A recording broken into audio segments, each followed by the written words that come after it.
হালে এভৰিৱান আজি মোৰ জন্মদিন সেইকাৰণে মা মই দেউতা আৰু ভাইটি ওলালোঁ মন্দিৰলৈ যিহেতু ঘৰত জন্মদিনৰ আয়োজন কৰা নাই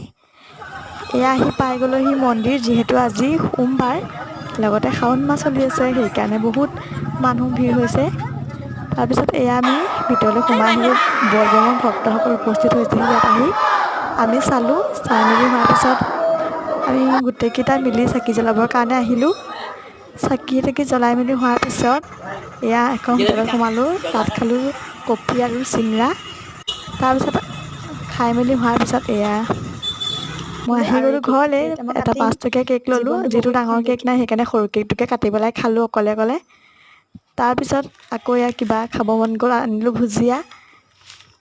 খোৱাৰ পিছত আকৌ মিঠাত কিবা খাবলৈ মন গ'ল সেইকাৰণে